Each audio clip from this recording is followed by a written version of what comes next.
Okay, we are live on Facebook. Great. Thank you, Haley. Well, I will call this meeting of the Climate Change Commission to order. Ms. Cook, would you please help me take roll? Sure. Chair Keener, Present. Vice Chair Allegado, Present. Commissioner Maynard, I'm here. Commissioner Kaufman, Present. and Commissioner Fletcher. Here. We have quorum. Great, thank you. The next item on the agenda is approval of the minutes from April 12th, 2021. That is last month's meeting. Are there any changes that need to be made? Commissioners, did you get a chance to look over the minutes? I had a little hard time finding it this month.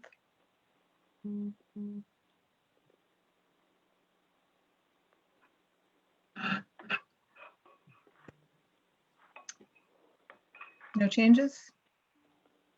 I move we accept the minutes. Can I get a second? I second. All in favor?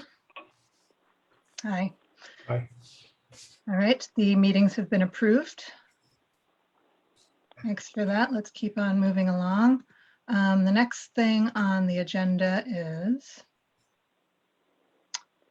the report on activities from Office of Climate Change, Sustainability, and Resiliency. I believe Director Gonser is going to give that update. Matt?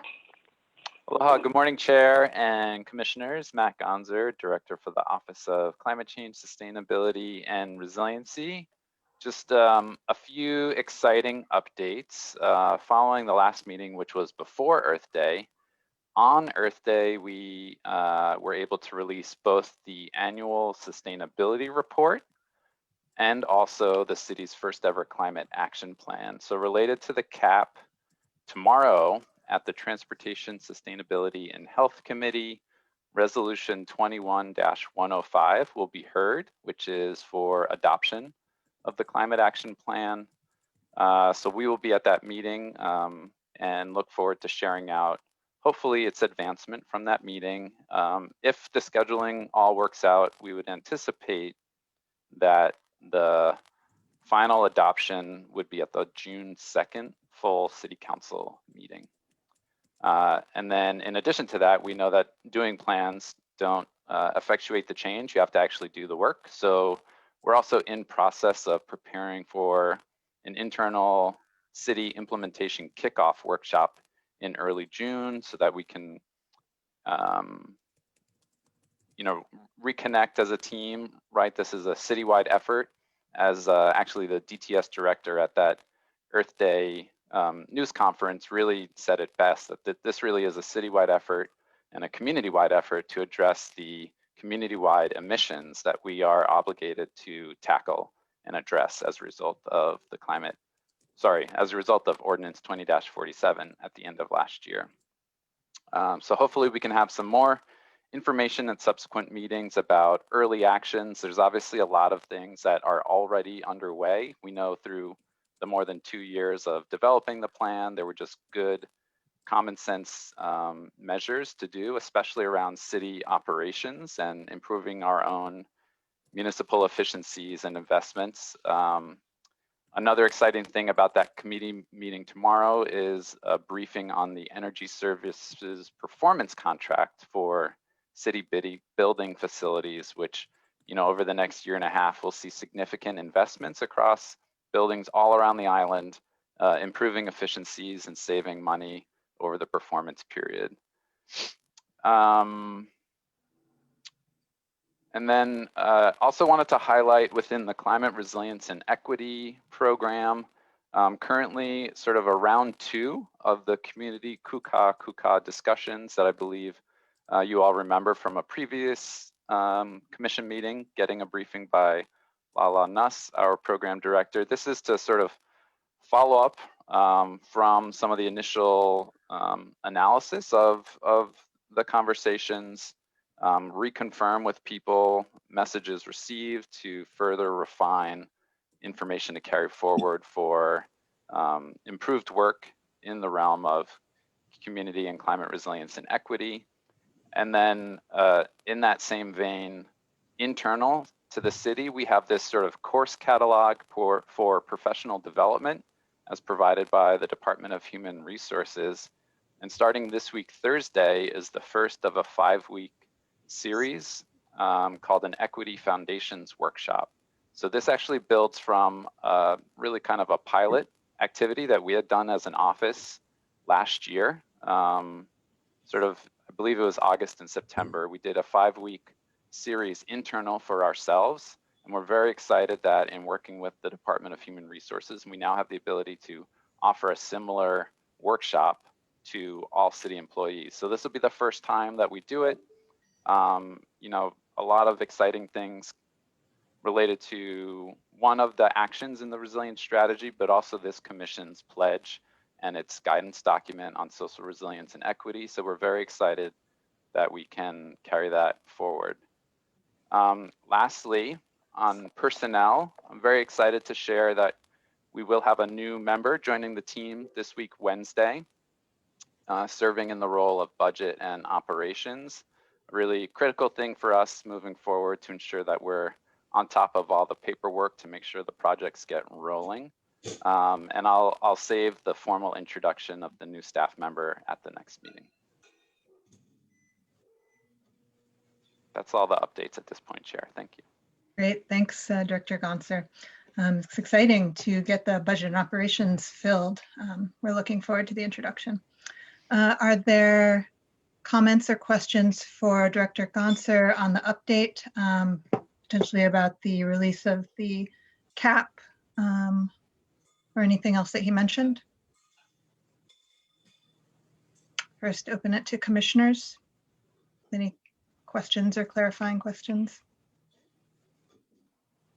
Chip? Just congratulations to Matt on his Friday profile in the newspaper. I think it's a regular Friday feature called 5 Questions. And Matt Gonser was up there. So congrats on that. Thank you, Chip.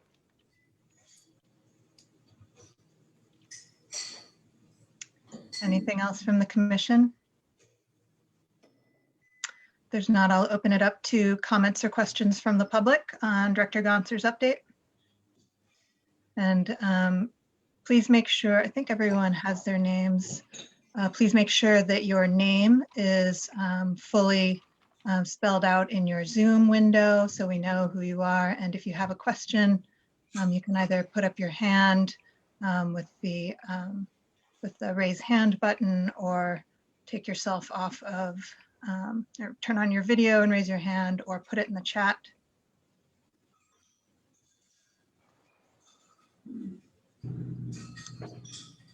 I don't think I'm seeing anything. All right, so with that, if there are no objections, let's go on to the next agenda item. Thank you, Director Gonser, for that update. Thank you. Number 5 on the agenda today is communications and correspondence from the public. And I believe we did have one correspondence. Haley, how do we address that? Do you introduce it, or do I, or? I believe you do. It came into Okay. the commission's inbox, and there were two communications that came in. Oh, there were 2? We have the one from Dr. Ton Keeney. That's the one that I'm aware of. What was the other one? There was another one that came in from a Rebecca Candilasa about a climate change assessment report for Kanaha Hotel. It's a message that RD Olson Development is proposing to construct a new 200-unit hotel near the Kahului Airport in Maui. And I think they're looking for some of the commissioners to potentially review the draft environmental impact statement for that project. I don't know if I saw that one. Did the rest of the commission get that? Some yes, some no. Why don't we go ahead and can we re-forward that to the commission so we can look over it and be a little more informed and maybe come back to that? And then for the other piece of correspondence, it was from Dr. Tawn Keeney, who has spoken to the commission before about air transport of visitors to Hawaii as a contributor to climate change. And I believe everyone should have gotten that piece of correspondence. Yes. Well, why don't can I turn this over to you, McKenna, really quickly? Because McKenna had spoken to Dr. Keeney before, or maybe we should give him a chance to briefly introduce the letter, and then we can talk about it here. Dr. Keeney, I think I saw you on there. Thank you. Actually, I understand that the issue of tourism to Hawaii is more of a state issue than it is a Honolulu issue. So I fully appreciate if your commission wishes to defer this to the state commission, and I certainly did present the paper to the state commission, and I'm very satisfied with how events have progressed thus far. However, I feel that eventually there will need to be address of this subject. I'm not sure if we're yet at the correct moment for that. Dr. Kaufman had written me a note that indicated that there would be upcoming examination by the IPCC of the issue of short-term forcers, and I am certainly satisfied to wait until that point to address some of these issues, if that is what is felt to be most appropriate. Thank you. Thanks, Dr. Keeney. McKenna, did you want to respond with anything else? Sure. No, thank you, Dr. Keeney, for the correspondence. I mean, I think you raise a really good point about the full global warming potential of aviation emissions not being incorporated in current greenhouse gas protocol standards. And that is, I think, the methodology report from the IPCC that people are waiting on to get an update. And it has been delayed, I think, because of COVID. And so when that report is released, I think there'll be better guidance on how to assess the different kinds of forcers from aviation, because there's so much variability in terms of, I don't know, the height, right? How high the planes are, as well as duration, things like that really matter from what I've read. And thank you also for sending that really interesting article. So anyways, yes, I also look forward to that methodology report.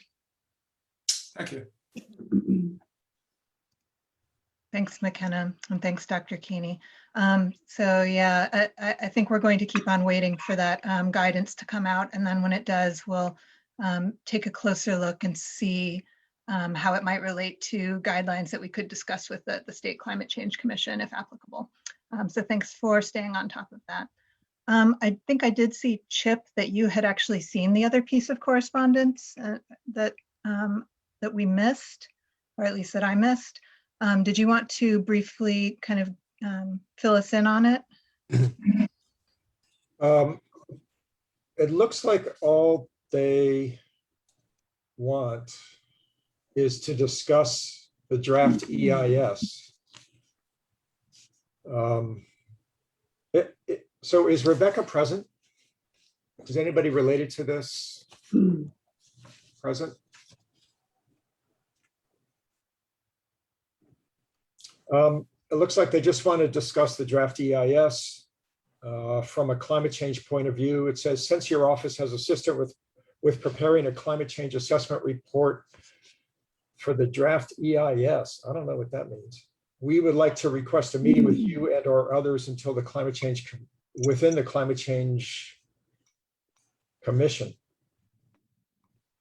Yeah, we'll need to spend a little time Yeah. with this. I think we need to follow up because we definitely haven't done any EIS assessments or were involved in that at all. So maybe we can dig back in and see exactly what Rebecca is looking for assistance on. All right, so we will come back to that. And I think, are there any other questions from the public in relation to either of those two pieces of correspondence?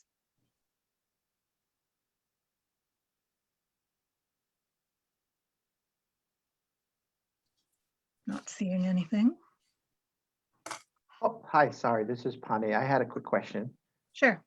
Hi, so Can you introduce yourself really yes, quickly? hi, Pane Meatama III. I am with Operating Engineers Local 3, Stabilization Fund.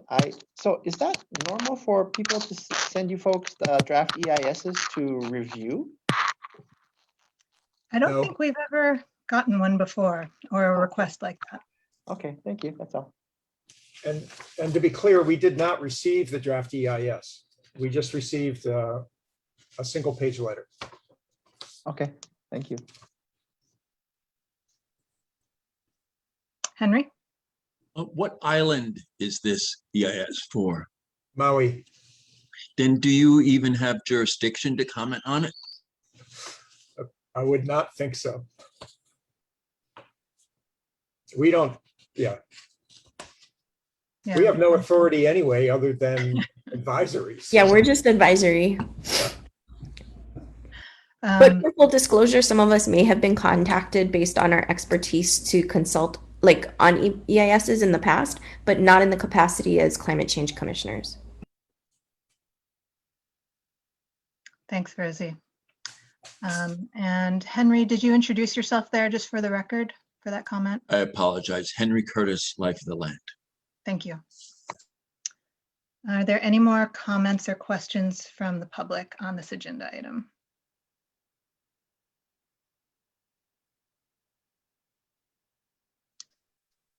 Okay, I'm not seeing anything. So given that, let's go on to the next agenda item, which is discussion and action on the social cost of carbon guidance document that was introduced last time. And there were a couple, well, several non-substantive changes that we had wanted to make within the text and give everyone a chance to look over it again. McKenna, would you like to give us an update on that? Sure. So I hope everybody had a chance to read it over. Thank you for the good discussion in our last meeting and the comments that you all sent to Rachel afterwards. So Rachel was able to incorporate many of them, and also just the things we heard and feedback in the last meeting. So Henry, we did add a couple of sentences in the conclusion in regards to life cycle greenhouse gas emissions. I would say that the substance of the recommendations has not changed from our last meeting, but there are clarifying points in there that I hope we were able to incorporate. So additional feedback welcome, however you want to proceed in terms of moving forward on action. Are there questions or comments from the commissioners on the revisions to the social cost of carbon guidance document? I looked over it in comparison to the comments that were made, and it looked like you guys had done a good job of addressing all of the issues that we brought up last time.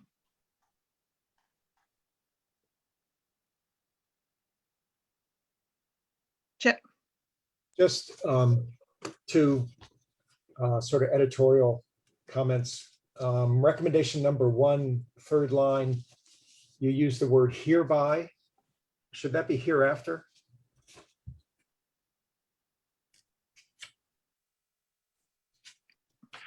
You were muted, McKenna. Sure, I made that change. Okay, and then the other thing is it's really great to have a glossary.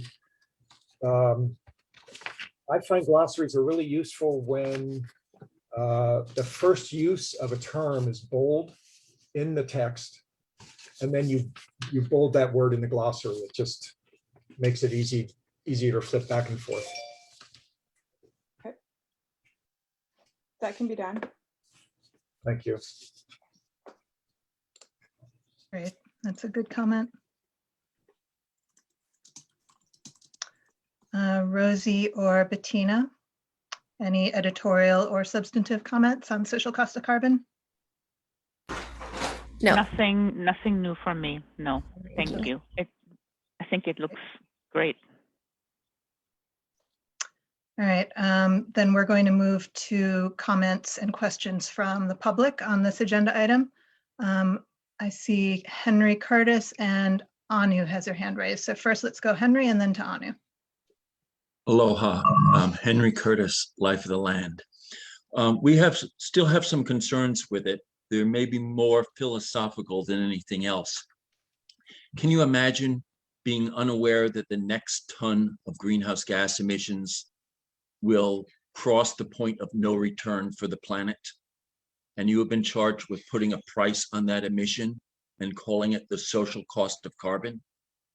What value would that social cost have? The fossil fuel industry and economists believe the best way to deal with a market error is by a tax-based market correction. But that still keeps the equity issue on the table where bad projects remain in undesired neighborhoods. But it also creates loopholes that enterprising people can take advantage of. While Tawn correctly pointed out, aviation is more of a state issue than a county issue. The county can encourage more tourists to come or less. And if they actively pursue getting more tourists here while limiting emissions within the state, there are counterbalancing forces. And I guess the issue of Sweden popped up last time as the country with the highest carbon tax, an example of how a carbon tax can really work. And I noticed that the OECD and others have pointed out that the major change in Sweden's energy picture since adopting the carbon tax is to increase tree-based biomass, electricity, and power. And since biomass is considered to be politically neutral, regardless of its scientific reality, by having a carbon tax, you're encouraging people to move from one silo to another. And as Dr. Kaufman pointed out, we really look at life cycle from a scientific, not a political point of view. Lifeland favors policies that ban fossil fuel use after 2030, rather than taxing it to 2050. But as I say, these are more philosophical, and thank you for allowing me to offer these comments. Thank you, Henry.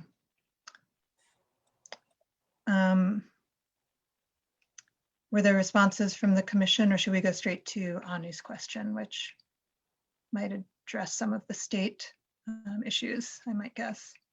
McKenna, anything at this point?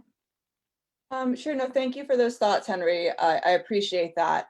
And I guess I would say, just to be clear, for other members who might not have read the document, that it's not recommending necessarily an explicit tax, right?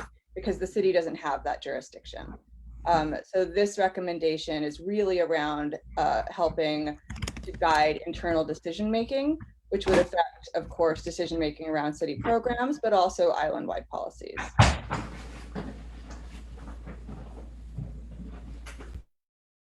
Thanks, McKenna. Next, Anu, you had your hand raised. Can you introduce yourself first, please?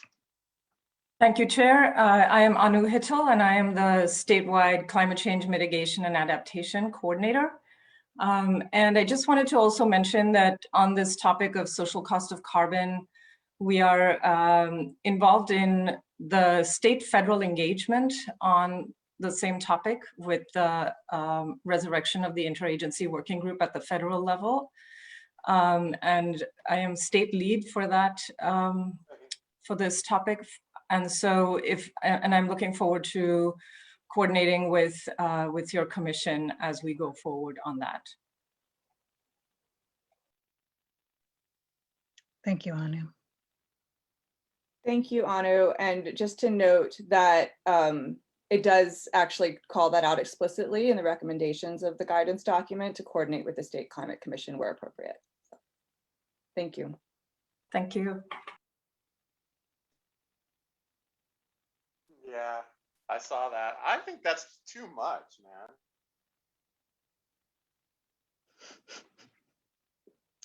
man. Are there other comments from the public on the social cost of carbon document?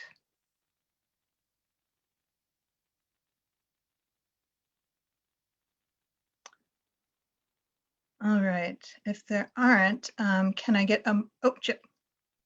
Yes. So McKenna, can we dive in briefly to some mechanics so that I fully understand? Absolutely. So if a price were adopted, would it be the case that some agency at the city would be asked for their annual budget, for instance, or their capital expense plan, and on a spreadsheet of we would like this much money for these different projects, would there be a line that says, and the carbon cost of these activities is such and such, and it'd be a dollar figure based on both the price that is a fixed standard for the city, plus some assessment of all these activities, construction equipment, digging a hole, laying down pipe, making the pipe, shipping the pipe, all these different things. And part of the decision-making process then would be, you are proposing to do these activities in FY23, and you will have this much of a carbon footprint. Your department will have this much of a carbon footprint should you engage in all of those. And is there any way you can reduce your carbon footprint? So is that the idea, that it would be motivational to look deeper into the proposed activities and look for more, lower carbon alternatives? Yes, I think that's roughly correct, Chip. And maybe let me dig into your example a little bit more and then give another.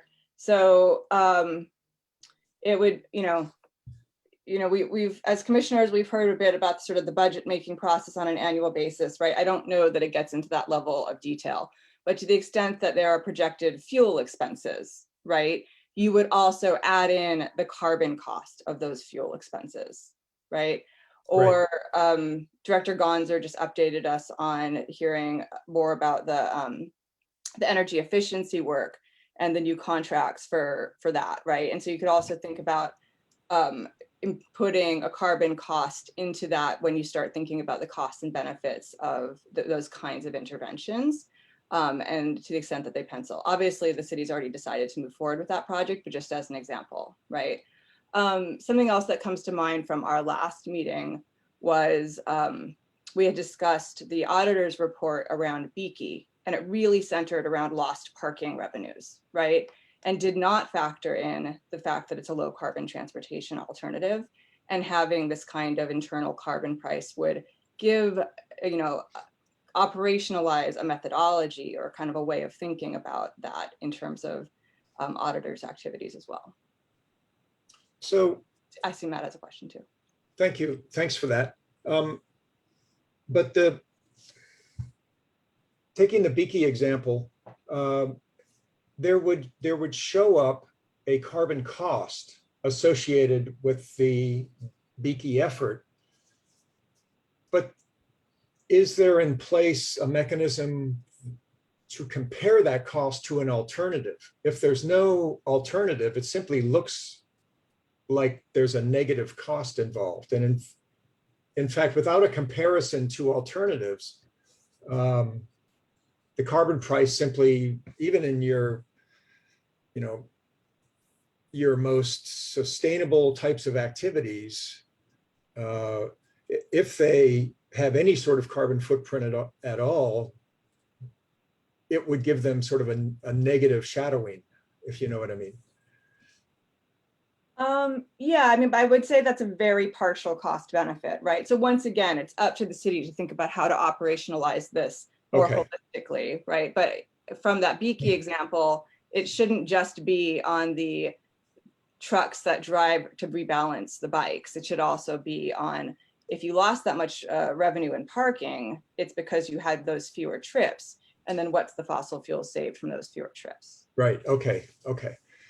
And then what about the question of how will various departments assess the tonnage, the emissions of their various activities? Doesn't this represent a new skill set that doesn't exist in the departments? To some extent, yes, but the city does maintain through CCSR an annual greenhouse gas inventory. And Matt, I see you have your hand up, so maybe I'll also punt that to you in terms of the use of the inventory. Was hoping actually to request of Chair Kaufman, perhaps like a training and orientation of sorts. And, you know, you mentioned operationalizing the mechanics and methodology of all this. We would certainly benefit from more discussion on a little bit of a potential how-to, and then especially in your position outside of the commission, your intimate knowledge of the climate action plan and all of the opportunities and sort of the challenging calculus of it all. Yeah, absolutely. I mean, this guidance is very high level, right? This is not a how-to playbook. That is a much bigger, broader project, right? But this is really, I mean, the request from the mayor, the letter that came in was very conceptual, right? How conceptually could the city operationalize this? And so that's the level of the guidance. But yes, absolutely, I'd be happy to think through. You know, it's also hard to think through without really knowing for, you know, exactly how budgeting is done, right? Or things like that. So, but I'd be happy to provide a training or thinking through how this could look for different kinds of problems, from, you know, transportation to electricity and things like that. Sure. Once adopted, I'll reach out to you outside of the meeting. Okay, great. Thanks, Matt. And I'll just wrap up with saying that as it slowly penetrated the single brain cell that I still have actively functioning, this whole idea is a really exciting idea. It's a very exciting way to embody the true hazardous nature of our emissions in the form of economics. Without it, and this is something that the public should be clear on, this is not actual money being proposed to be spent or requested as part of a budget. It is an internal sort of weighting system or checks and balances opportunity to look at the cost of our activities and hopefully drive city activities towards a lower and lower cost on the environment and our social economic network overall. So I'm really excited by this, and I'm deeply appreciative of McKenna for putting together this paper. I think this is a really remarkable step. So thank you. Thanks, Chip. Thanks, Chip, and thanks, McKenna. We also have a question from Nancy on Zoom. Nancy, can you introduce yourself, please? Oh, we can't hear you, I don't think.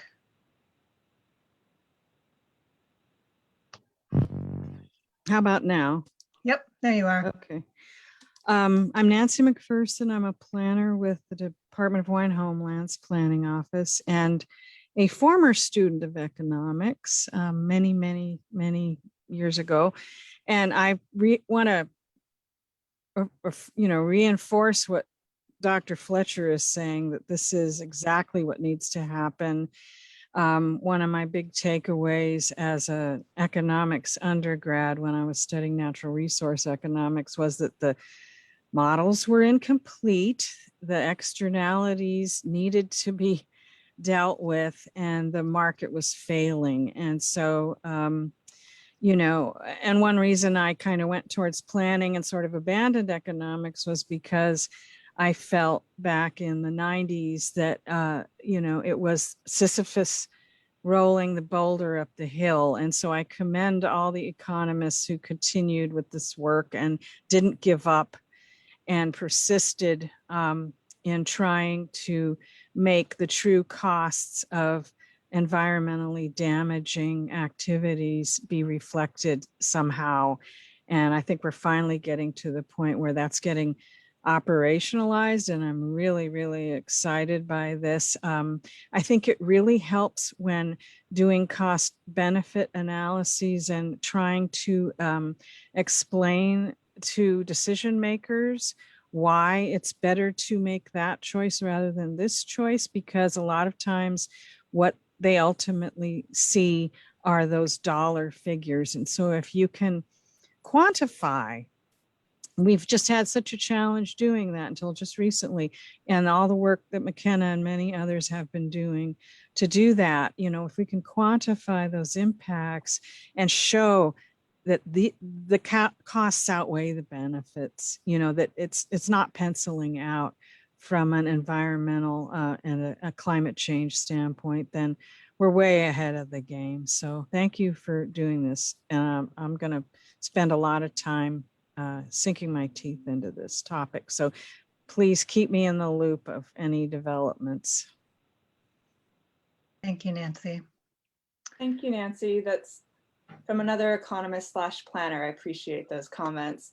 And one thing your comments bring out that I want to sort of share is, you know, what is the social cost of carbon is this sort of big national and global question, right?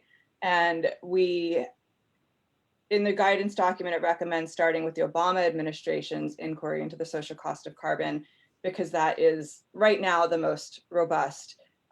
Definitely the Trump administration had eroded that considerably, right, in ways that are, you know, not really academically sound. But that said, there are a lot of hefty criticisms of the Obama administration social cost of carbon estimates that I did try to bring into this guidance document to some extent at a high level.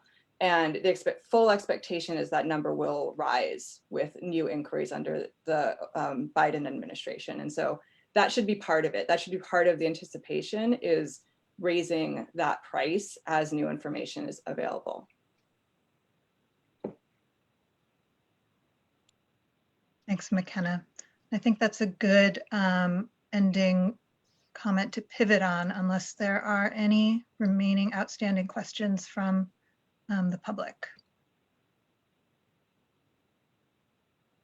I don't think I'm seeing anything. So if there are no objections, can I get a motion to adopt the social cost of carbon guidance documents with those non-substantive changes that we discussed earlier in this agenda item? I'd like to move that we adopt the social cost of carbon guidance document. I second. All in favor? Aye. Aye. Then the social cost of carbon guidance document is unanimously adopted with 5 out of 5 votes. Thanks, commissioners, and thanks everybody for being here. All right, on to the next agenda item, which is an update from Anu Hittel, the Mitigation and Adaptation Coordinator for the Hawaii Department of Land and Natural Resources, on the Commission's Nature-Based Resilience and Adaptation to Climate Change in Hawaii working paper. Anu?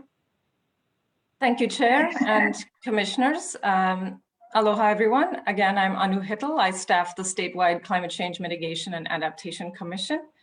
And as Chair Keener said, I'm here to update you on our latest work on resilience for Climate Ready Hawaii. So I will share my screen to just show you walk you through a few slides here. Can everyone see my screen? And you can't see my notes, right? Thank you. So, let's see. So I just wanted to introduce a little bit who is on the commission, and you can see that it's different from your commission. It's a multi-jurisdictional effort, 20 members, and it's co-chaired by the Department of Land and Natural Resources and Office of Planning. It has 4 legislators who are chairs of their subject matter committees, 4 county planning directors, and your planning director is on it. And then the rest are direct. Yes? Sorry to interrupt. We're actually seeing your screen very small and vertical. It's very difficult to read. I'm not sure why. If you go to the bottom bar, if you press the far right button, I think it'll take you to full screen. Oh yeah, you're not in full screen mode, maybe.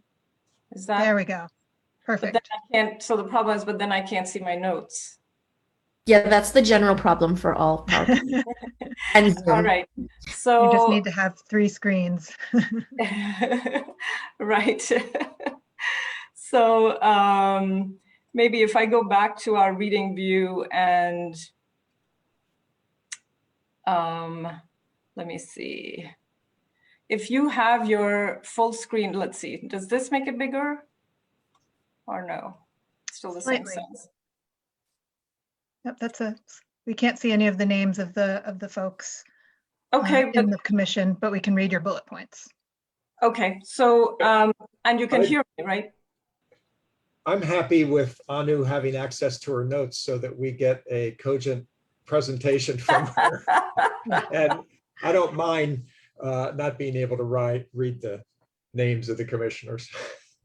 I think if you go to our website, which is really the teaser perhaps this is really the teaser for our website. So this is all on the website. And then I also plan to, if you want, give this presentation to you to put up on your commission minutes and so on. So I think this is really a question also for those who are on Facebook Live and accessibility questions for those who have poor vision.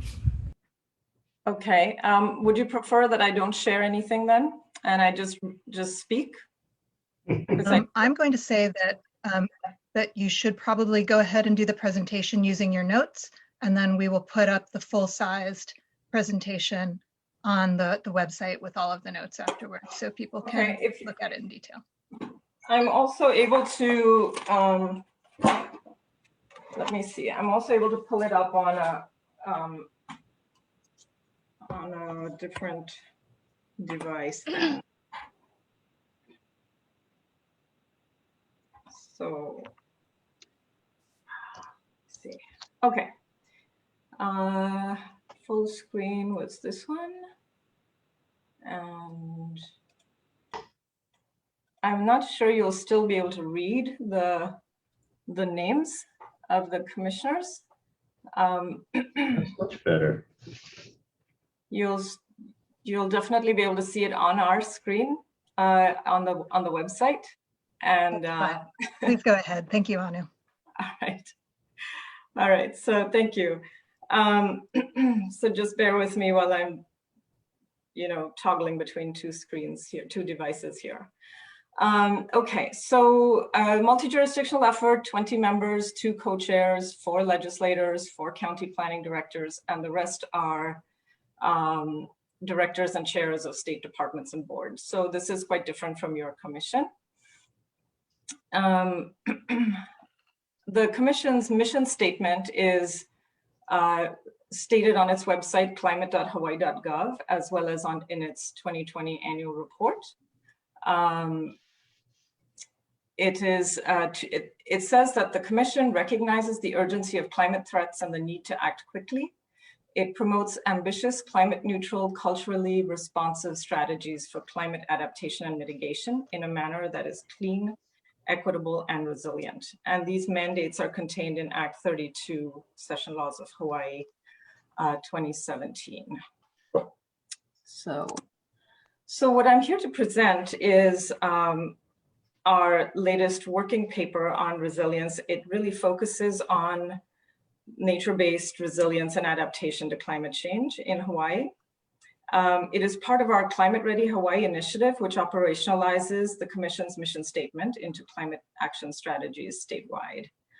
And the paper highlights these actions that are nature-based and green-blue strategies to adapt to and mitigate climate change.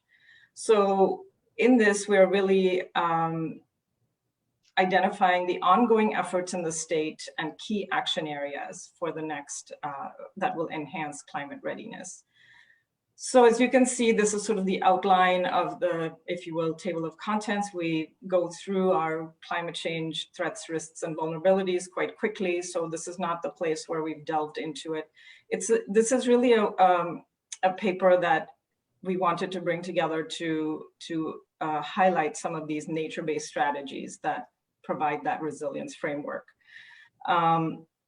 And it's not an overall resilience document or a plan or anything of that sort. It is exactly that, a working paper. And so we also put in context the Ahupua'a-Moku approach to climate readiness, providing context for an integrated approach for natural and cultural resources in Hawaii. We're looking at exemplary nature-based solutions, green-blue projects, and under what you see there under item 3. Also alliances and strategies that address resilience. And it makes also connections to where Hawaii can and does align with subnational, national, and international efforts.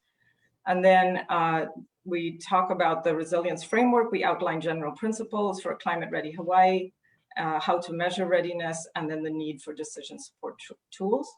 And our next steps to readiness are really looking at a sort of a coordination of knowledge exchange for Hawaii, how to operationalize equity in this process, and the use of nature-based solutions and decision-making tools. So I'll just very briefly just also mention, this is going to be small, and that's for a reason. This is acknowledgements. So we actually had about 14 people who reviewed, commented, or contributed to this, including some of the state agencies and various folks from our natural working lands groups, from University of Hawaii Manoa, USDA Forest Service, so we had federal partners. And then there was a larger hui of additional about 6 members, and then a project team that I will introduce to you very shortly. We had support from the US Climate Alliance, which is the 25 Governor Alliance, and Hawaii is one of the states in that alliance, upholding the goals of the Paris Agreement. And then, of course, so all told, we had sort of about 25 to 30 people involved in this effort.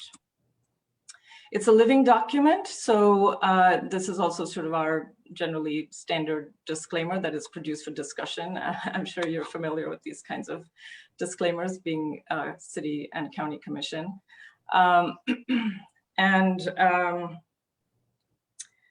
So I also would like to now introduce our core team here. So my colleague, Leah Laramie from DLNR, Division of Forestry and Wildlife, who was sort of saw us through every step of the way here, and is also, Leah, if you can sort of introduce yourself after I'm done, just also mentioning that we had AmeriCorps Kupu Megan Gonsalves and AmeriCorps Vista Diana Lopera also helping us with this. So I'm not sure if you can see them with the screen share still up. Hello everyone, I'm here. I'm Leah Laramie with the Division of Forestry and Wildlife. I'm also the liaison for the US Climate Alliance Natural and Working Lands Hawaii team. So, you know, what we're really focusing on is the understanding that natural and working lands are going to play a vital key role in addressing our state goals, not only with food resilience, but also in decarbonization and meeting our 2045 net neutral goal. Well, what is it? Sub neutral. So we meet weekly, and we're really working closely with Anu, which has been really amazing in incorporating natural and working lands in addressing climate change.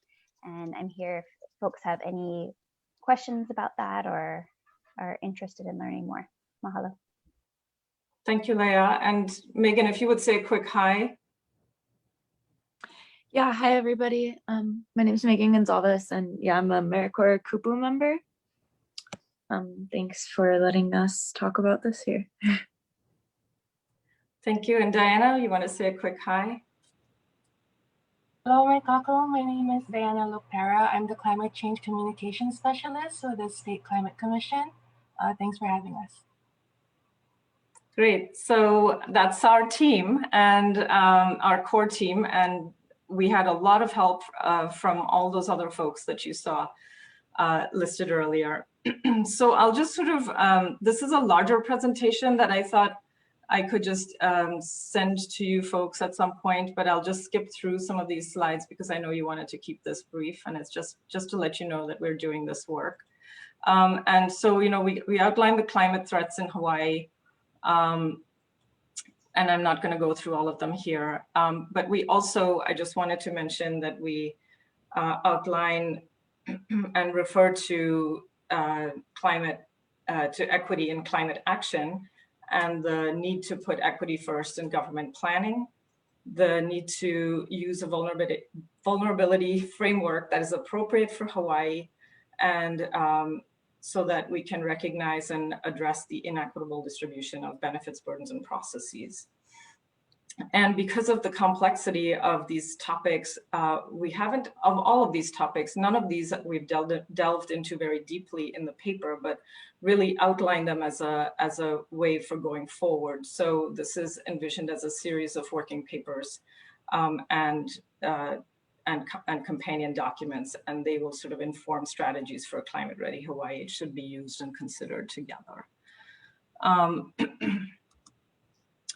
So we also bring together, you know, when we're looking at the natural and working lands roles in climate resilience, bring together, these are all things that are familiar to the commission here, native forests, agricultural lands, ranch lands, nearshore waters, and coastal estuaries. So I'm just going to briefly walk through the slides here again. Another place where we have brought some attention is the importance of soil health, because of managing lands for soil health can protect waterways and nearshore reef ecosystems, as you know, in the face of stressors like increased ocean temperatures and acidification and so on. And we also highlight and delve into, and when I say delve, I don't mean we're going very deep. We're just going a little bit below the surface here, but we're just outlining this as an initial working paper, looking at Hawaii's food system and obviously climate smart land management practices that focus on building a stable land tenure, soil health, and provide that ecological and economic resilience for agricultural communities throughout the state. So we also, then this is sort of the meat of it, where we, or maybe I shouldn't say meat, the impossible burger of it, which is we're looking at nature-based solutions, and we're looking at these green-blue efforts. And we have several examples from all these different ecosystems, if you will, and land use practices. So we're looking at coastal vegetation, living shorelines, climate smart agricultural practices in all of these low E systems, coral reef restoration and conservation, and our native forest restoration and conservation. So there are several examples along this statewide that we've put in here. It's actually really heartening to see how much is going on in Hawaii, and I just, you know, felt very proud pulling all of this together, thinking this is what our state is doing. And obviously, there is more to be done, but sometimes it's good to sort of celebrate what we are doing and to have that that baseline of where we need to go to understand where we need to go next.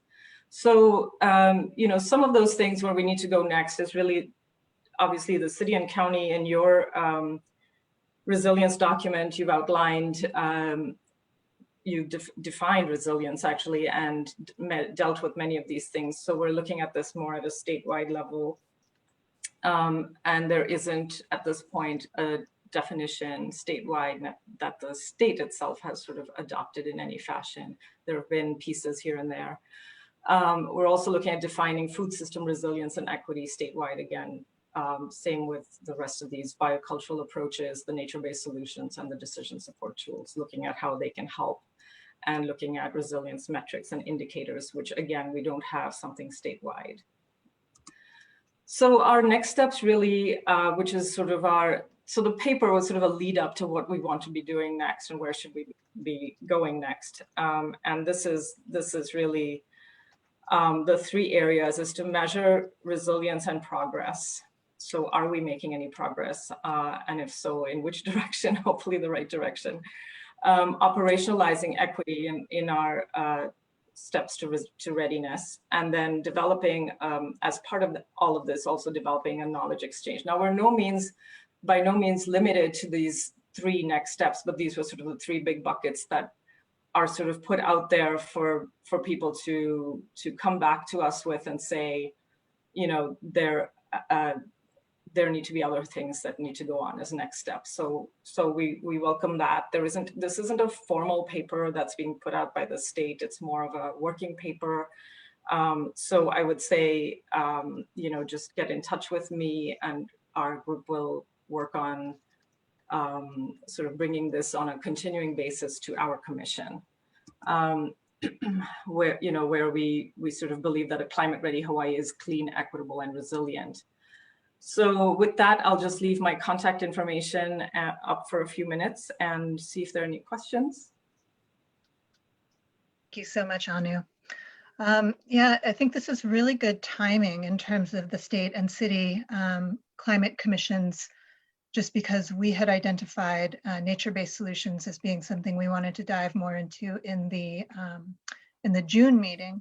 And this is going to provide a lot of kind of local context for things that we should look at more deeply. And I'd be interested in following up with you after this to kind of talk about issues that you guys might be more interested in fleshing out in conjunction where we're going with it. And one of the things that I'm always interested in is kind of the metrics and tracking approach that you were talking about. So making sure we have some longitudinal way to measure how these different adaptation and projects are changing or helping, or you know, just being able to measure progress or lack of progress as it may be, so we can iterate and create better solutions in the future. So thanks for that. Are there questions from the commissioners? Questions or comments?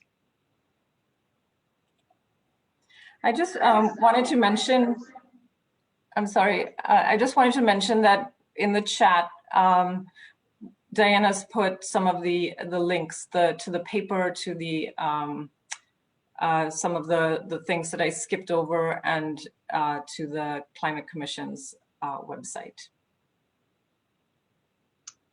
Thanks for that note. Commissioners, Chip. Thanks, Anu. This looks like a really big effort and it covers a lot of territory. So congratulations. That's a real wonderful contribution. Do you guys make any recommendations, or do you plan at any point to offer some? I think our next steps are essentially sort of are the way to get us to recommendations. So when we're saying that the next step is to measure and define resilience, I think one recommendation is we should measure and define resilience, right? So they're kind of sort of unofficial recommendations, and at some point we'd like to bring them to the commission and say, you know, these are sort of put together in a statement, perhaps, that we would like the commission to consider, but that depends on the co-chairs as well. So I'll be working with them on that. Thanks. Also, maybe bring us up to date. Are there state requirements linked to any permitting to evaluate the climate change impact of any activities? And really what I'm thinking of is, there's dozens of construction projects that take place that remove trees all the time. The one that comes to mind most recently is the expansion of the cemetery in Kaneohe. But I mean, are trees in any sort of a permit aware status with regard to their carbon sequestration or their role in nature-based solutions in any form of permitting that you're aware of? Unknown caller. Sorry. Leah, do you want to take that one? Sure. The short answer is no, unfortunately. There are no current regulations that are tracking that. I know that the city, Honolulu City and County, is doing a really great job with their tree initiatives. And we're definitely looking into urban trees and tracking that. Heather McMillan is our urban forester, so she knows a lot about that information. But as now, there's no regulations, but there are definitely a lot of goals to protect the existing trees that we have in our urban landscapes.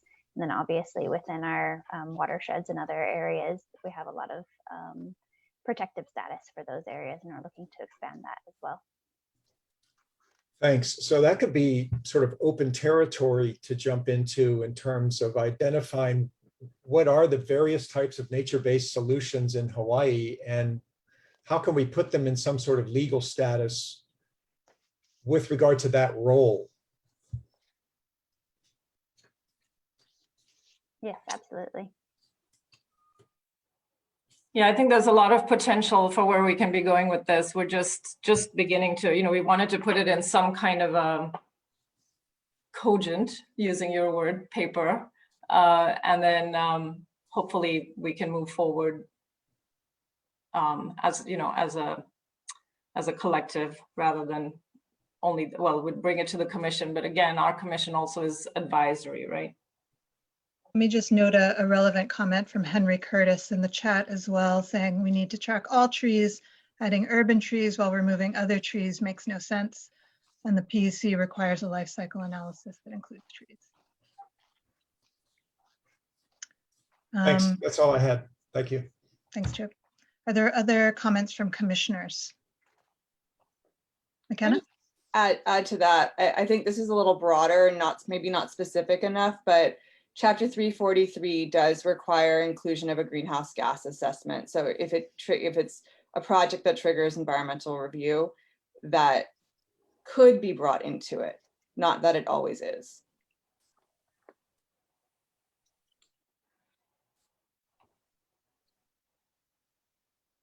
Thanks, McKenna. Other comments or questions from commissioners?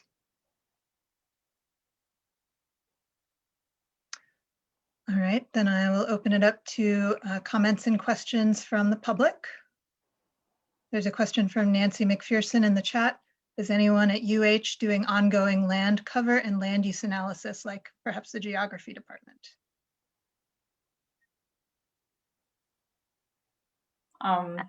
Yeah, I'll jump in there. So part of the natural and working lands team and here includes folks from UH. So we have Dr. Susan Crow, as well as other researchers that are working on GIS analysis. And one of our big projects right now that's being funded by the US Climate Alliance is looking at land use cover and specifically looking at, I think DOA actually just released new land maps. And what we're doing is trying to verify that with people, because often, GIS maps don't actually match what people who work with the lands really understand them to be. So what we're trying to really get is community input into those land use maps, so we can really identify which lands are currently being used and which are not being used and why, and how we can better use those lands. I know the USGS also does ongoing, I believe 5-year or so updates of statewide land use. And they do some of the kind of agricultural verification as well, and native versus non-native species. Dave Rainey, I believe I saw you had your hand up before. Do you still have a question? And we can't hear you.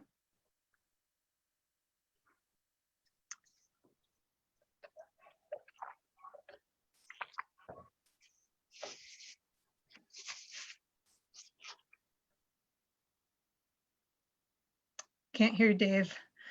Maybe you can put your question in the chat. All right, thanks. In the meantime, are there other questions or comments from the public?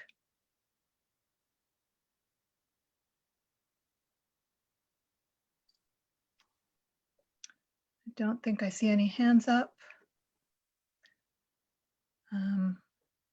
So we'll come back to Dave's question when it appears in the chat. But if there aren't any other questions, thank you very much, Anu, for that presentation of the working paper, and to your whole team, Leah, Diana, there was one more, who was the Megan. Megan, thank you. Thank you all for your hard work on that working paper, and we look forward to working with you and figuring out kind of which ways to take deeper dives to bring more value to the entire analysis for the city and the state. Thanks. We look forward to it. Thank you for the opportunity, and also congratulations on the climate action plan. Thank you. Great. Still not seeing anything from Dave in the chat. Dave, if we get this from you later, we can go ahead and send it to Anu and her team so they can respond. So on the next agenda item, this is an exciting one. We have a presentation on priority. The climate change people. Yeah, Vicky, my apologies, but this is the time I have to sign off. Thank you, though. No problem, McKenna. Thank you. Bye, everybody. Bye. I did get Dave's comment. It's directly to me by mistake, I think. It says, I had no question, just wanted to state Sierra Club support for nature-based solutions. Great. Thank you, Dave. And thanks again, Anu. All right, so let's go on to the next agenda item, which is a presentation on the prioritization, coordination, and implementation of climate change adaptation projects from Janie Bavishi, who is the director of the New York City Mayor's Office of Climate Change and Resiliency. So I think I saw Janie down there. Hi, Janie. Thank you so much for being with us today. And just as a word of introduction, Janie has been the director of the New York City Mayor's Office of Climate and Resiliency since she was appointed by Mayor Bill de Blasio in January of 2017. And she leads the city's One New York City Resiliency Program. This includes significant initiatives within the city's multi-layered resiliency program, working to strengthen neighborhoods, adapt buildings, improve infrastructure, and upgrade the coastline. And just as I hope she'll mention something about it as well, but Janie also spent some time working in Hawaii, so has a little bit of context about climate work going on in the city as well. So Janie, welcome, and thank you very much for being here. Well, thank you so much for having me. Aloha, everyone. I have some slides that I want to share, so I will do that now. Okay, I hope you can see my screen. Well, like I said, thank you and aloha. As Victoria mentioned, I lived and worked in Honolulu from 2013 to 2015, and probably one of the hardest things about the pandemic for me has been that I have not been able to come back to Hawaii during the last 14 months. So it's been a very long time to be away. So thank you for this opportunity, not only to talk about our work in New York City, but for also giving me a little bit of a connection to Hawaii today. So I'm just going to provide a broad overview of the work that we're doing in New York City to adapt to climate change. I think that well, I'll provide some context as I go along here. So, I, as Victoria mentioned, lead the Mayor's Office of Climate Resiliency and have the privilege of working with just about every agency in the city government to implement our strategy to adapt New York City from the impacts of climate change. This can be quite challenging at times because we don't really have a governance structure to take on the interdisciplinary, long-term, and uncertain issues that climate change often provides us. But we are sort of in the process of adapting our governance systems as we are working to adapt the city. And we'll talk more about that as I go along here. Every city is quite unique, and so every city's strategy and approach to adapting to climate change is going to look quite different. And New York City has its own characteristics that make it unique. We have 8.6 million New Yorkers that we are working to protect from the impacts of climate change. That number is growing. We expect our population to hit 9 million by 2040. And our coastline is quite diverse. We have 520 miles of coastline that includes recreational space, open space, industrial areas, historic preservation districts. So we have to take all of these characteristics into account as we think about the most appropriate strategies to adapt our communities. Hurricane Sandy, as many of you may be aware, was a pivotal moment in our climate action work. It happened in October of 2012, $19 billion. We experienced $19 billion in damages and lost economic activity. 44 New Yorkers lost their lives, and close to 90,000 buildings were flooded. And we know that as we think about the future, we are going to experience not only more intense Atlantic Ocean hurricanes, but because of their intensity, they're going to be much more expensive. Swiss Re did an analysis that showed that a Sandy-like storm in the 2050s could actually cause $90 billion in damage and economic loss, which is nearly 5 times Sandy's impact. But we know that we're not only preparing for another Sandy-like storm, we're also preparing for a range of other hazards. We're already experiencing chronic sunny day flooding in some of our lowest lying neighborhoods. This is an image of tidal flooding actually in an inland area. The flooding actually came up through the outfalls of the sewer system during a high tide. So we're not just seeing overtopping across the coastal edge, but also this what we call sewer surcharging. We're preparing for extreme heat. We know that heat disproportionately impacts some of the most vulnerable in our communities, the elderly, the disabled, and also low-income communities.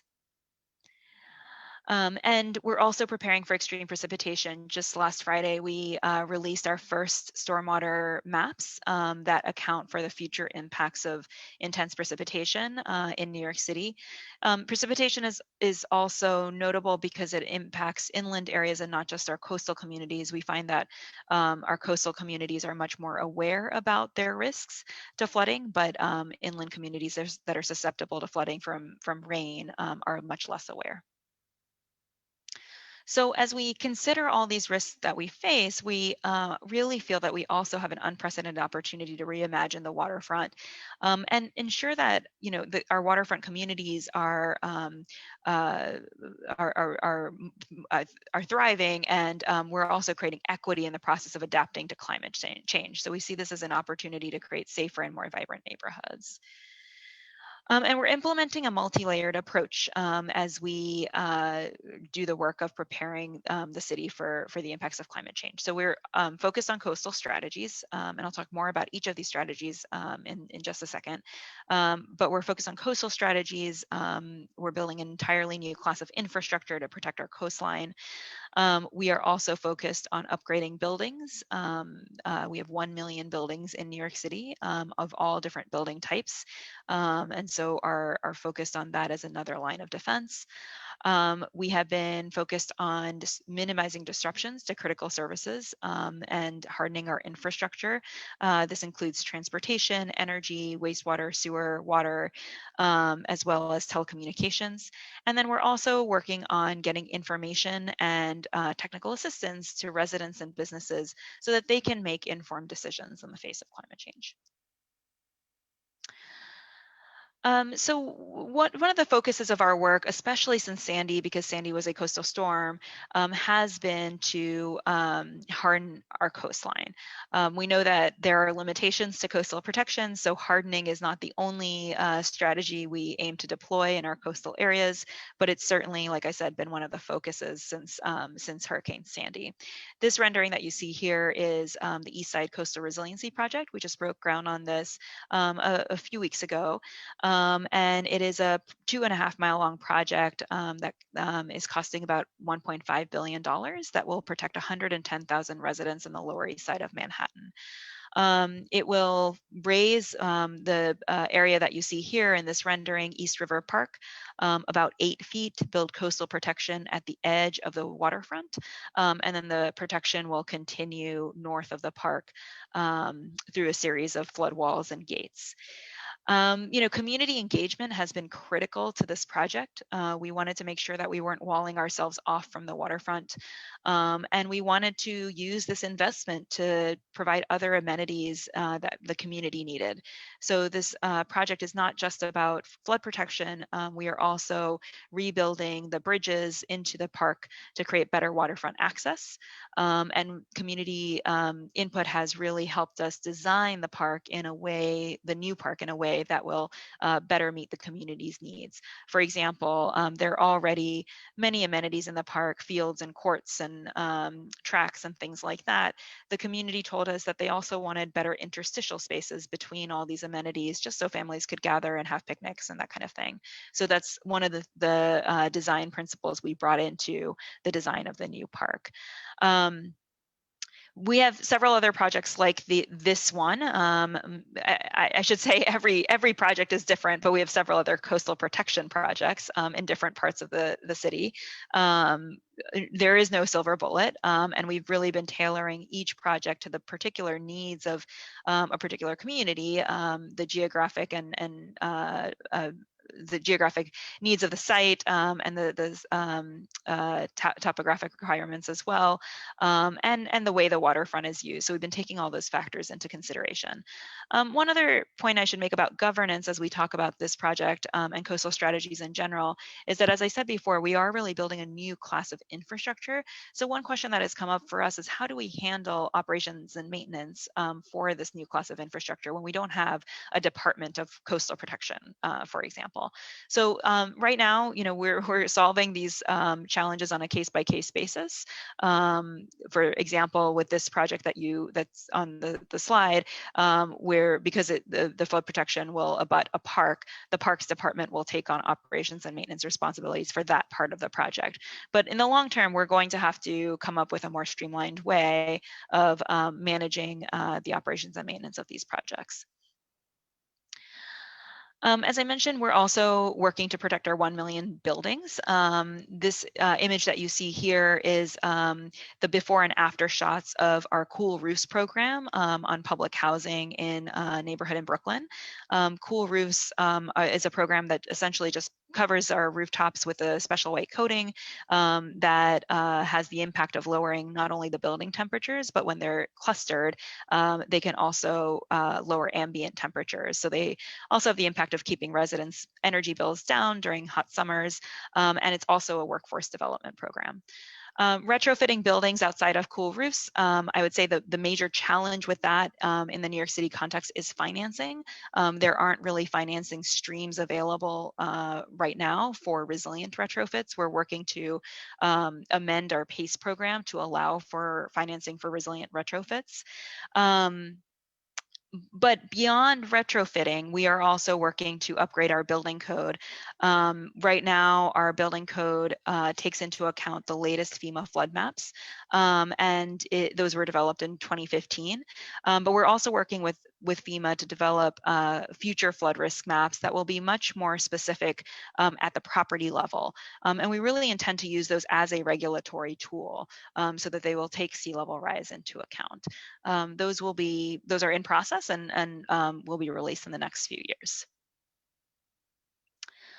As far as our work on infrastructure goes, I wanted to really highlight two things. One is our climate resiliency design guidelines. These are guidelines that take our projections for the range of hazards that I mentioned at the beginning of the presentation and provide guidance to designers and engineers on how to incorporate those projections into not only infrastructure, but also buildings projects. Now, the guidelines are meant for city-funded buildings and infrastructure projects at the moment. Just recently in March, we were able to, in partnership with our city council, establish a local mandate so that now these guidelines are required for every building and infrastructure projects that's funded by city capital. They're no longer voluntary. It's a $90 billion portfolio, so it's a really impactful move to make these guidelines mandatory. We intend and hope that at some point the guidelines will actually be wrapped into code as well, because the building code will be our tool to also ensure that they're used for private construction. So right now they're a resource for private developers, but not required.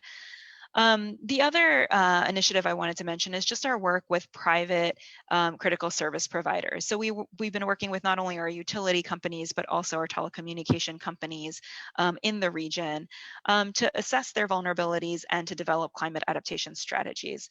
The image you see here of the Con Edison report is our local utilities adaptation strategy that was just recently released. And we've actually petitioned our state's Public Service Commission to require an adaptation strategy of every utility in the state in the wake of what we saw happen in Texas last winter. The last pillar here that I wanted to talk about was the work we're doing with residents and businesses. So this work is quite wide-ranging, and like I said before, it entails preparing residents and small businesses in particular for the impacts of climate change. The image you see here is an image from a flood insurance workshop that we held. Much of our work with residents has been focused on getting flood insurance out, helping residents navigate the flood insurance program.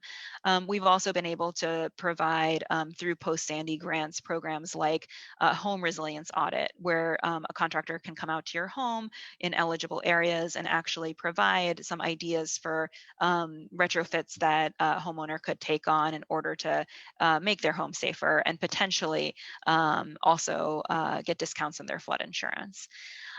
We've also been focused on social cohesion, especially as part of our heat resiliency strategy. We're working with community-based organizations to both identify volunteers as well as vulnerable residents and simply ensure that volunteers are checking in on vulnerable residents during extremely hot days, where those relationships get built over the course of the year, and then we activate those networks during a heat wave. We found that we actually activated that network more during COVID, more than any other time. So it goes to show that these investments we're making in climate adaptation are actually paying off in other ways.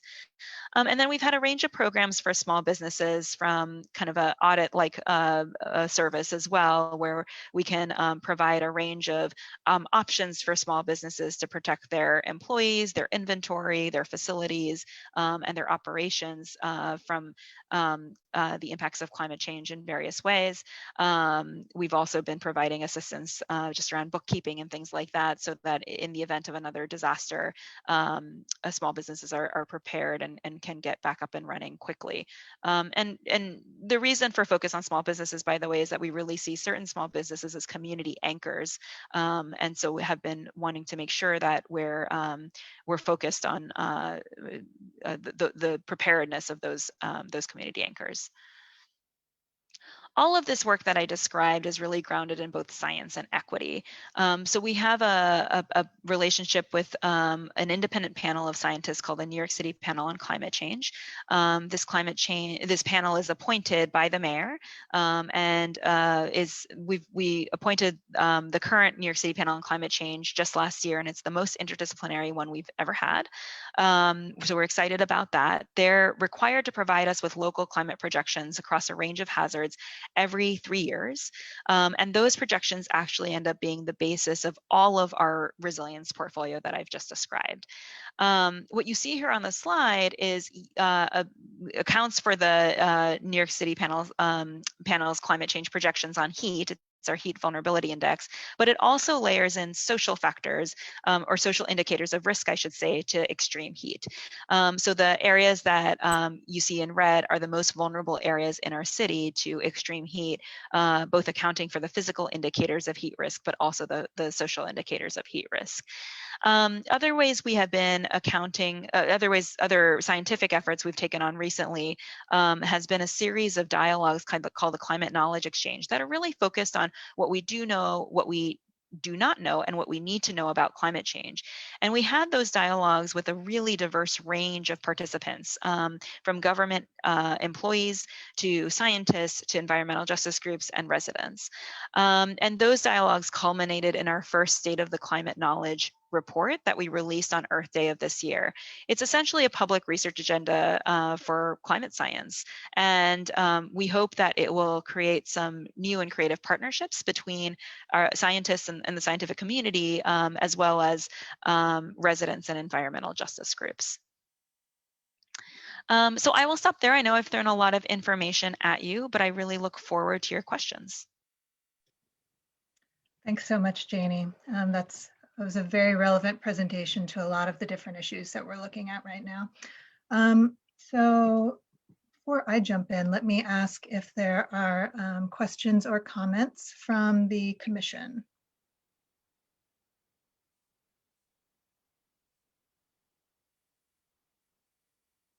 Chip, I thought I saw you nodding your head. Yeah, I didn't want to jump in front of anybody else though, but so Janie, that was great. Thank you. I have several hundred questions, but I will ask them all right now. There's so much that New York City can model for Honolulu, and it would just be great to do a super deep dive with you at some point. With regard to retrofitting and renovating buildings, have you established any targets or deadlines, maybe in terms of percent of building stock by 2030, anything like that? No, Chip, we've done that on the clean energy side, but not on the resilience side. So we just passed a local law last year, I'm losing track of my years, actually in 2019, to set some standards on clean energy retrofits. And That's what I'm referring to. Oh, I see. Okay. Yeah. Well, let me follow up with you about that. I can send you the details. It's not my portfolio. There's a separate Mayor's Office of Climate and Sustainability that manages that, and I don't want to misspeak, so I'm going to send you the details. Okay. And that coastal park, thank you for that. That coastal park was interesting. I assume it required fill, and I'm wondering where the fill came from, and also raises the question of, are there any areas in the city that you plan on raising as a response to sea level rise? Yeah, that's interesting. I mean, we, in terms of raising areas, it's just edges right now. It's this park is probably a very unique example of us raising more than an edge and going all the way to throughout the park. And the reason for that really was we had initially explored a design that would build a flood protection behind the park rather than at the water's edge. We were concerned about the constructability of that design and the fact that it involved pile driving right by residents' homes. And So we ultimately sort of pivoted in our design to build a flood protection at the water's edge, and that had the benefit of then protecting the park as well. Where the fill is coming from, I don't know exactly the answer to that question. We are working to partner with, we have a clean soil bank program, and we're working to partner with them as much as possible, but I don't know where that has landed. I can certainly follow up with you about that as well. I don't want you to leave us with a ton of homework. So I'll take it upon myself to shoot some questions to you. I know that a lot of the city is underlain by hard crystalline rock, but some of the city is fill. And I wonder if groundwater flooding has been a concern, so that simply, hardening the edge doesn't necessarily protect you from sea level rise if you're going to get flooding behind. No, that's absolutely right. We are concerned about groundwater table rise, and we're also concerned when we harden the edge, we also have to pair those projects with interior drainage investments for the most part, because we don't want to create a bathtub effect either. Right. So we've been working probably more than our local DEP wants us to work with them on those interior drainage investments. One of the things we've been doing for groundwater is also building seepage barriers into these projects. But all of these measures have their limits. So the other thing we have to worry about underground is just the enormous underground infrastructure we have.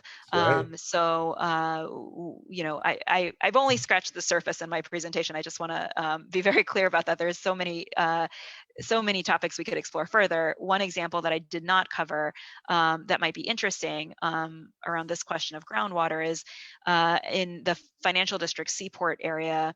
We actually it's where Wall Street is. It's quite an important area for the city's economy, and also is really a hub in terms of our public transportation. The majority of the subway lines flow through that area, and it's quite susceptible to tidal flooding. By 2100, we can see daily tidal flooding going several blocks inland into that area. So it's an important area for us to protect, but the infrastructure is quite dense, both above ground and underground. One of the main subway tunnels goes underground close to the edge in the financial district. And because of the density of infrastructure above ground, there's also no place to build new drainage infrastructure, in particular a pumping station. So for that area, we've actually proposed extending the land into the East River. And we're in the middle of a planning process right now to really sort of think through how far we can extend it, coordinate with the regulators, regulating agencies about our plans, and also get feedback from the community around those plans. Of course, a big question there is going to be financing. Development is one option for financing, but we're also looking into other options as well. But it might be interesting to go into that further if groundwater table rise is something that you're interested in exploring further with us. That and other topics, but I'll stop now. Thanks very much. Thank you, Janie.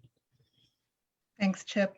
Now I know I have a lot of questions too, so Janie, we might all be getting back in touch with you, or we might want to set up something, CCSR.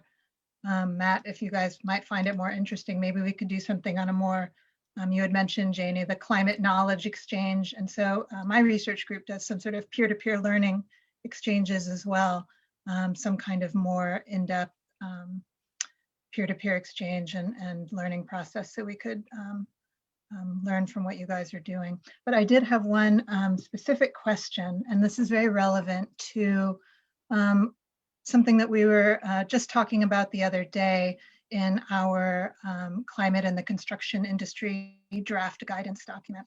And something that came up in discussions with stakeholders, which I'll actually talk about on the next agenda item, was the need or the concern of matching plan development and needed upgrades in infrastructure. So not putting the cart before the horse, but figuring out how to balance both infrastructure upgrades and building construction, either retrofits or new design. So how has your office dealt with matching those two processes?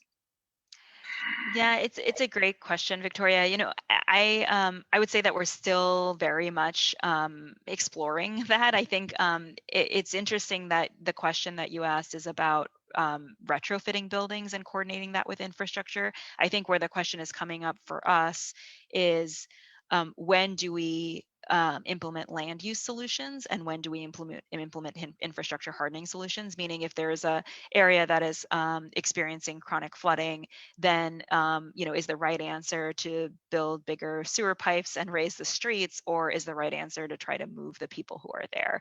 But I think it's this, the question is really still the same, because it's about the interaction between infrastructure and services and the built environment, the buildings in that particular neighborhood or location.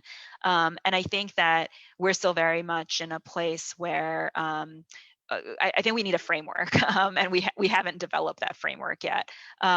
So that is something we've just released a comprehensive waterfront plan, which is kind of our vision for the waterfront for the next 10 years, and it's out for public comment right now. And one of the things we point to in that plan is the need for a framework that helps us make those decisions and provides a better coordination structure between infrastructure decisions and buildings and land use decisions.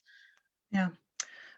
So in the climate resiliency design guidelines report that you put up there, which I'm going to look up later, how did you address that question at all? We didn't. It's basically guidelines for an asset level, right? So we're not looking at systems approaches to infrastructure upgrades or the interactions between different infrastructure or building systems in a particular area. Thank you. Are there other questions from commissioners? Bettina or Rosie?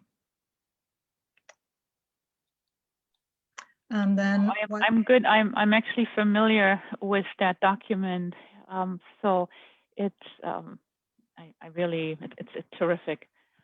So thank you for your presentation. I am running out of time, Victoria. All right. I have a hard stop at 11. All right. Let's move to questions from the public on Janie's presentation. I thought I saw Matt raise his hand. Thank you, Chair. Just a real brief comment, and aloha, Janie, thank you. Just so everyone's aware, sort of an outgrowth from the 100 Resilient Cities Network, there is a continued learning and sharing group called the Resilient Cities Network. So I have the great opportunity to connect with Janie and others on a monthly basis. Just wanted to share that so you're rest assured that we're certainly removed, but we're looking internally and externally for all the kinds of good information that can support our varied climate resilience and equity work. And just a final comment on the design guidelines, lest we forget, resilience action number 14 is exactly that, where we were already looking towards New York City's example. And if you look at page 59, you'll notice a different cover image than what Janie showed here, because they are now progressed from the version that we were first looking at 2 years ago to their version 4.0. But more importantly, as she just mentioned, it's not just really guidelines, it's now an obligation within their CIP program. So we're keeping tabs on all of that, and we have a version endeavoring towards design guidelines through a current small project right now, which we'd be happy to give updates on at a later date. That would actually be great, Matt. Thank you.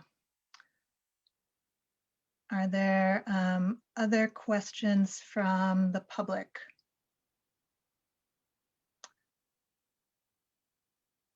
I don't see any. Again, feel free to raise your hand in the Zoom function, or wave your hand in the video, or put it in the chat. I'm not seeing anything.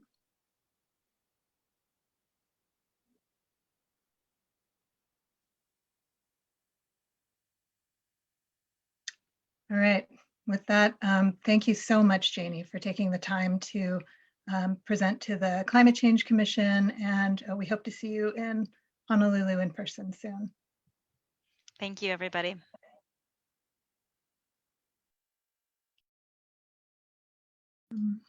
All right, so the next thing on the agenda is the report on outcomes from the construction industry stakeholder meeting and discussion on the climate change and construction industry guidance document. So Bettina, hopefully we'll be able to finish this up in the next 20 minutes. Hopefully it shouldn't be, we briefly basically just wanted to summarize the stakeholder discussion meeting that Bettina and I led with a large group of stakeholders interested and affected by the construction and climate change guidance document draft that has been in development. So now I am going to share my screen.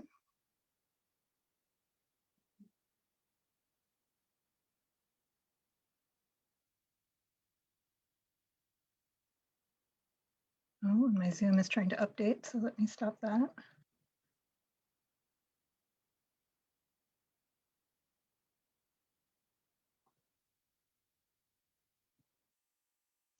All right, are people seeing my shared screen?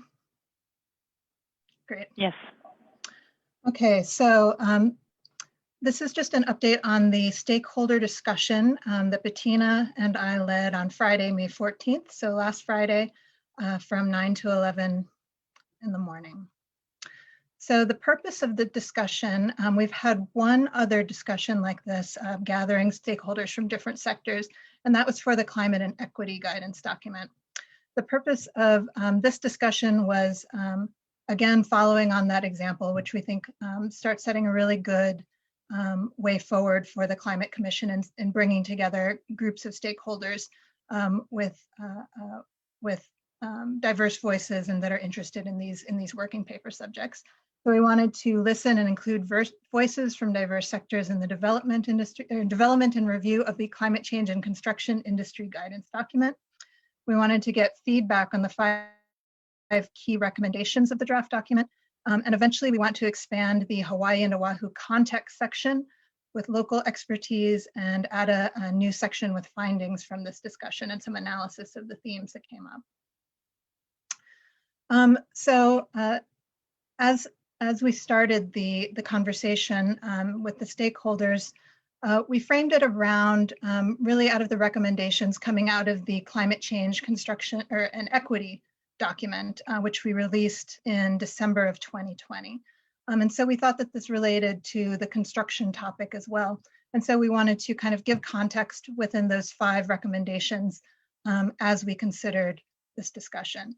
Some of those key recommendations were to center social equity in climate adaptation and mitigation plans.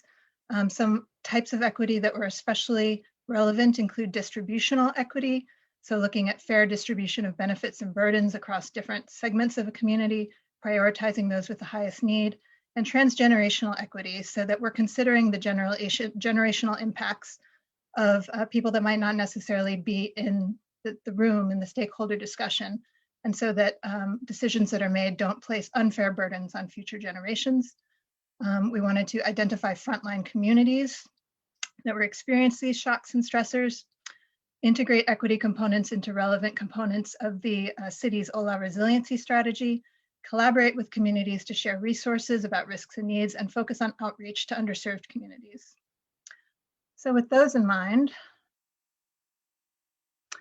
here's a little background of some of the considerations. I've shortened this. A lot of the climate considerations are summarized in the climate brief that the Commission published.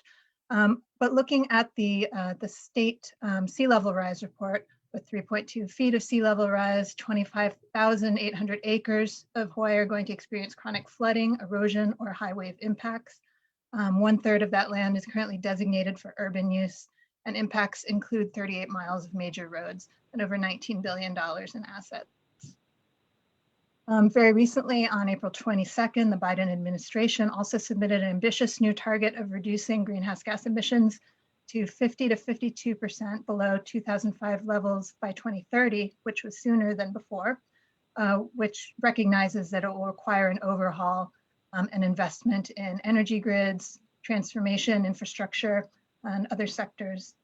And also noting that buildings generate about 40% of global greenhouse gas emissions, more than both the transportation or industry sectors. President Biden has also planned to reduce the carbon footprint of the US building sector by 50% by 2035.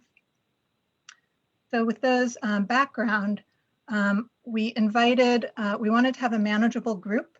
So we invited about 20 people to participate in the stakeholder discussion. Here were those that were able to attend the stakeholder discussion in virtual person on Friday. And we also realized that there's a much larger group of interested organizations that weren't able to be represented. So we are going to distribute a survey in the following week that asks very similar questions and asks for input on the key recommendations and follows the same structure of this in-person discussion.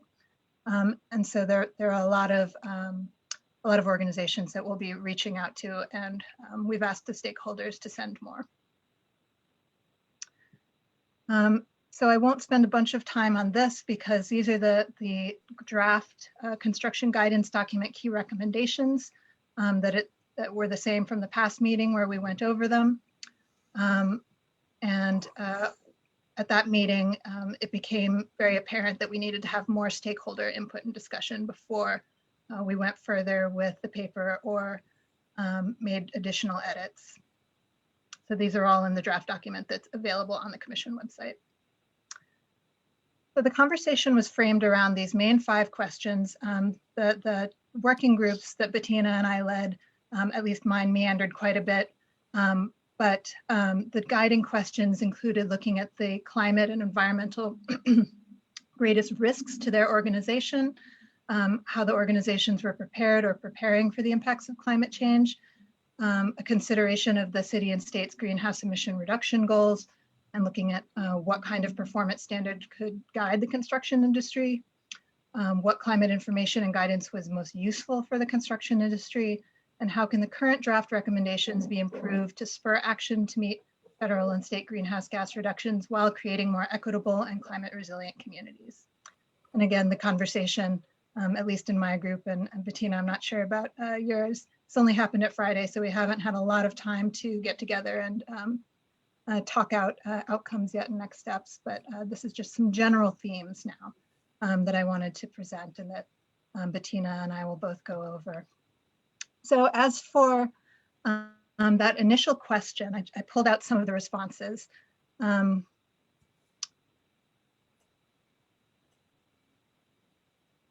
Sorry, I'm pulling up chat on my other window so I can see everything that's coming through. And Chip, I'll send that paper to you on the You weren't supposed to see that. I didn't want to slow you down. Sorry, I'm trying to keep an eye on everything and manage it all. So some of the themes that came out with this, when we asked the stakeholders to identify their top climate and environmental related risks, we heard what we might expect usually, so sea level rise, looking at how many buildings will be affected, looking at the impacts of hurricanes, stronger storms with the paths changing, the impact of rising temperatures and corresponding energy use. So looking at how to deal with that, especially in terms of equity, which we also heard from Janie about in New York City. Issues with, of course, flooding and wastewater management. And then another climate-related risk that was identified was actually the policies that are created in response to climate impact.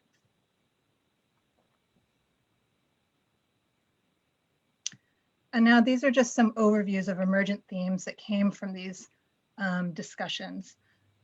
So one of them, and again, this is, we haven't incorporated any of this. This is just some overall topics of discussion that came up in those 2 hours. So stakeholders identified the need for common and transparent standards and timelines with respect to public and private buildings. So the difference between public and private. The question that I asked Janie about, so recognizing the dependency of planned developments and needed upgrades in infrastructure. So stakeholders thought that government must address utility infrastructure first so that new buildings are not impacted. Also, the challenge of limited resources. Climate change poses an existential threat to organizations such as DHHL, its lessees, and their descendants. Sea level rise directly leading to coastal flooding, which implies huge social and economic investment in trying to improve or modify infrastructure to accommodate that. The fact that sea level rise can be predicted and natural disasters can't. So the difference of incorporating that into different policies or guidelines. Also, it was brought up the question of, will reducing emissions in Hawaii stop global sea level rise? Worth the potential economic impact.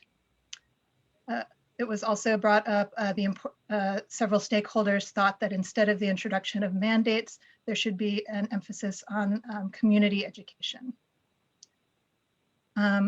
Several people in my group also brought up the value of studies to determine the impact of code requirements on different building types. So looking at more distinct case studies, pulling out example buildings and working with developers to look at impacts of new code requirements to minimize future unintended consequences, and then be able to iterate and improve those code requirements going forward as they're implemented for more and more buildings. And the need for iterative evaluation, as we talked about, and involve developers to be able to make those improvements more effective. Bettina, was there anything on this slide that you wanted to go into in more depth? No, this is fine, Victoria. Right. It's good. All right, then I will go on to the second slide, which is our last on kind of the emergent themes. So other things that came up was the disclosure of emissions and energy performance in current private and commercial building stock, so we can more accurately assess what's going on now and have a baseline to compare it to. Perhaps a focus on mitigating costs for building operations and finding energy efficient methods for operating. And then a couple of themes relevant more specifically to government, which is in a unique position to plan long-term resiliency without stressing the things that are creating challenges today. The need for government to act as a regulator within health and safety. Climate change is adding more parameters that should be considered in terms of consequences, both cost and the inhabitants of buildings. Several stakeholders brought up the need to avoid mandates and encourage incentives such as tax credits. And finally, the need to allow flexibility for DPP in the future. So shifts in the mentality of government thinking to help a focus on workability. So maybe aligning those more lofty stretch goals with ways to practically implement them. Bettina, anything you need to add on that page of themes? No, it was actually kind of hard to bring this down, as you know, to only 2 slides. I have to say, it was so encouraging to have this meeting. The discussion of the 5 questions you saw earlier only gave us about an hour, which was almost impossible. And the fact that Victoria mentioned it, the discussion was a bit meandering, was due to the fact that everybody had a lot of incredibly constructive feedback. And because we had so many different stakeholders, it was very vibrant. So it was worthwhile, very much so. 1 hour was unfortunately not enough, and Victoria and I will work on synthesizing this a little bit more and then send out the survey. Yeah, so I might also mention that, you know, recognizing that there was a lot more that could have been said in that stakeholder discussion. We're also inviting the stakeholders that were at the actual discussion to also fill out the written survey in case there were things they didn't get to say. And I'll make note for the public that I know I flashed by that list of invited organizations and groups that we were working with, that there was a wide range of different sectors. So the construction industry, developers, unions, nonprofit groups, academics, affordable housing advocacy groups. So there were quite a few different sectors that were discussing this. So in terms of next steps, the next thing, as I said, we're going to do that targeted outreach via the Google form survey to get the same kind of input to these questions that we already did in person on Friday. We're going to leave that open for 1 week. And then Bettina and I are going to buckle down and really figure out how to modify this paper. Some of the thematic analysis and additional research and interviews if necessary to get that paper in shape.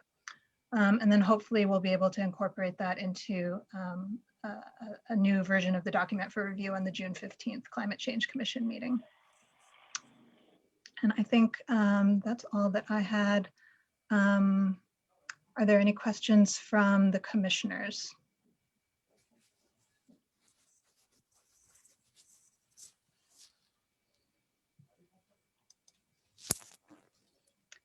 And for the commissioners, again, I'll just reiterate that I think that involving more stakeholders in the development of these guidance documents is something that is worthwhile, even though it takes a lot of time and it's a heavy lift for us. But I think it's really valuable and it really expounds and fulfills the equity pledge that we made in December of 2020 with that with the equity document. Chip? How did you guys answer the question, will decreasing Hawaii's greenhouse gas emissions stop sea level rise? Our purpose in the stakeholder discussions was not to answer questions, or it was more to listen, facilitate, record, and facilitate. Thanks.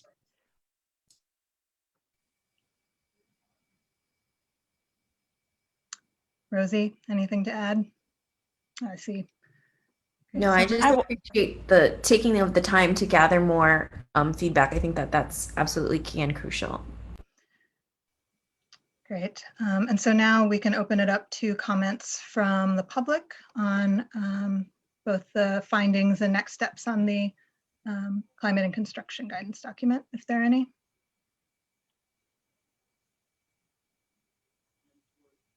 Again, feel free to raise your hand or put something in the chat. Nancy. Hi, I just wanted to thank you folks for including the Department of Hawaiian Homelands because, you know, we're kind of unique as far as state agencies go. And, you know, DLNR has some long-term leases and they have residential, but not to anywhere near the scale of what DHHL does. And I wanted to add that it's not just for our lessees and their descendants, it's for all of our beneficiaries because we have 22,000 people on the waiting list. And so we're going to have to get really serious about locating infrastructure at higher elevations so that we can accommodate all of our beneficiaries into the future. So really wanted to appreciate that you're including us, and we'll have additional input to the survey. So I'm glad you're doing that too. So mahalo. Thank you, Nancy. Thank you for showing up. Are there other questions from the audience or comments?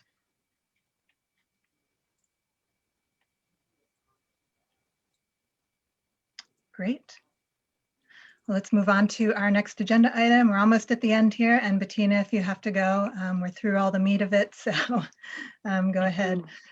Public input for matters not on the agenda. So public, do you have any input?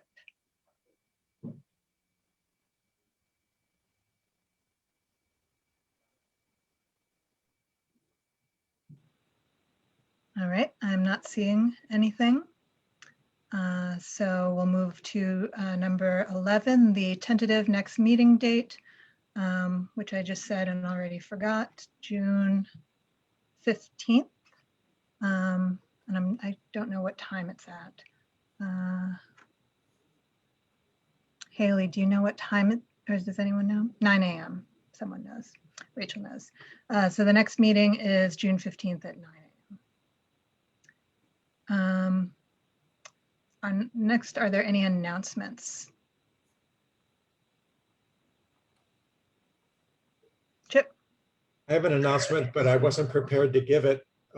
As I recall, tonight at 7 o'clock on K5, there is a documentary called Ketchup and M&Ms, and it's about food security in Hawaii. I saw an early segment of it. It's amazing. It's amazing. I strongly encourage everybody to watch it. Very interesting. Thanks, Chip. Do you know what group made it? Green Island Films, Anthony Alto. He's Oh. had a deal with K5 for several years, and they've pushed out a couple of local climate change initiative documentaries. This is Okay, the latest great. one. Oh, thank you. Are there any other announcements? And the time again, I'm sorry. 7, I believe, but everybody should do their own sort of Google search on that. I'll do a quick one. Maybe I find something. I'm dropping in the chat another useful resource as we've been having some discussions on nature-based solutions. A lot of these are in support or alignment with Indigenous knowledge. And there's a really wonderful and excellent learning series from the Global Council for Science and the Environment that they've put together. And some of the sessions have already been recorded, but it really gives a very comprehensive background on science and colonialism, knowledge systems, and relationships. So I highly encourage you to sign up to attend, or you can also watch the ones that have already been recorded. They're really quite good. And they also have accompanying reading materials. So I think that as we kind of move forward, if we want to call it nature-based or, culture-based or whatever have you, I think this is a good starting place for having some background in discussing these issues. Great. Thanks, Rosie. We should talk about how to integrate that more meaningfully into potential speakers next month if we want to concentrate on NBS. Any other announcements? Matt, did you want to make another plug for the CAP meeting time tomorrow, or the CAP? Sure, just a reminder, tomorrow at the Transportation, Sustainability, and Health Committee meeting, Resolution 20-105 will be heard, and that is at 9 a.m. But also, I just confirmed, actually, we won't really be providing a presentation, but there's another very exciting briefing, the Energy Services Performance Contract for City Building Facilities. So there's a lot of really great information in that I think folks will be interested in and should be celebrated as part of our economic recovery process and the linkages that climate action affords us in terms of an economic prosperity proposition. Thank you, Matt. Any other announcements?